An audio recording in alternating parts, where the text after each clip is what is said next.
All-American, how can I help you?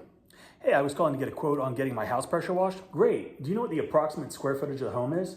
Yeah, it's about 3,000 square feet. Perfect. We can get that taken care of for $400. Did you want to get on the Wait, $400 for the house? Yes, sir. I paid $150 last year. Wow, that is a great price. I would definitely call them back again. I tried, but the phone is disconnected. Maybe try to Google I them? did. It was just a guy in a truck who knocked on our door. Gotcha. So we can clean your home for $400. Do you want to get on the schedule? How many times have you had a call like that or one very similar? I know I get them all the time, and while they're somewhat funny, it also reminds me that there's some jackleg out there that undervalues himself, undervalues his time, undervalues his service, lowers customer expectations on pricing, and ultimately puts himself out of business. There are many iterations of that call, but dealing with customers' objections to pricing is something that we have to deal with daily, so I figured, hey, let's talk about it. So let's just break it down as simple as possible. A customer calls for a price. You give them your price and they say you're too high. So what's next? Beyond starting with the high quality service, pricing may be the single most important factor in the sales process. Price it too low and it impacts the quality perception of your service, and obviously a lower price impacts your profitability. Price it too high and it impacts the sales velocity based on a customer's willingness or ability to pay your price, thus impacting your profitability or lack thereof because you didn't do any work and you didn't get paid. So here are 5 things you can do to help eliminate the pricing objection and hopefully close the sale. Number 1, don't panic and don't lower your price. Don't lower your price out of panic when someone says you're too expensive.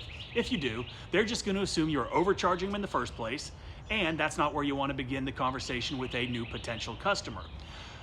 If you drop your price right away, you're also almost guaranteeing that you're going to blow your chance to have a discussion to better understand their needs and concerns, which are going to allow you the opportunity to address them and show them how you can solve their problems and hopefully gain a new customer in the process. Number 2, never take it personally. Look, objections about pricing are just a part of the negotiation, so don't take it personally. It's not about you, it's not about your business, it's not about the quality of your service, it's just human nature. People just want a better deal. They want a better price. I know I do, don't you?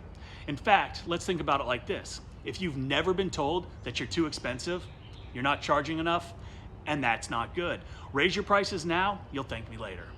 Number 3, acknowledge that you're expensive. Own it. It is what it is. This is your price and there's a reason for it. It's not an arbitrary number that you pulled out of thin air. This is when you talk to the customer about the real value of your service and how you can solve their problems. Talk about the processes and the time involved it takes to give them the results that you know that they're looking for. But, and this is very important, don't go overboard here. Keep it simple and keep it concise. You don't have to go into how a chemical injector works or what ratio you're putting on the house. Just explain that you use the best equipment, that you use the best detergents, and the safest and most effective processes to clean their property. You're licensed, you're insured, you guarantee your work, so yeah, you're gonna be a little bit more expensive than the other guy, but if you follow this script, I think you're probably gonna convey the value you offer, the confidence you have, and the professionalism that you convey. And I'm guessing that your customers are gonna realize that your services are worth the price that you're quoting. Okay, before we talk about number 4, which is how important it is to focus on your customer's return on investment, do me a favor. Hit that subscribe button, leave us a comment, maybe even give us a thumbs up if you like the video and you think it's helping. Okay, so number 4, focus on your customer's ROI. We talk about ROI and we all know how important it is for the success of our businesses. If you're new to business, ROI stands for return on investment. And that basically means is what the benefits you receive on the money you spend. Typically when you hear me talk about it, I'm talking about marketing dollars. But ultimately every transaction is based on the return on investment. So in this scenario, we need to focus on making sure the customer understands what they're getting for their money. One of the most common reasons a customer might balk at your price is they don't understand the value of your service. 9 times out of 10, they call for a specific service, like a house wash. Instead of just giving them a price, engage. Talk to them, learn a little, say something like, hey, tell me about your house, tell me about your property. Are there any areas of concern or areas that need more attention? Something like that is going to get them talking. Once they identify their problem areas or concerns, you can then reassure them that you're confident you can help them and explain why. Fill in the blank here, whatever.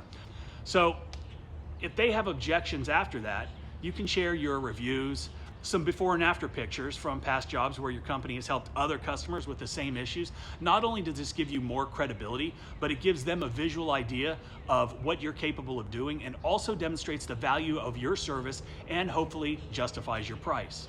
And finally, number 5, what to do when a client genuinely can't afford your service. Okay, so this is the prime example of the importance of knowing who your ideal customer is and not wasting your time on those that aren't.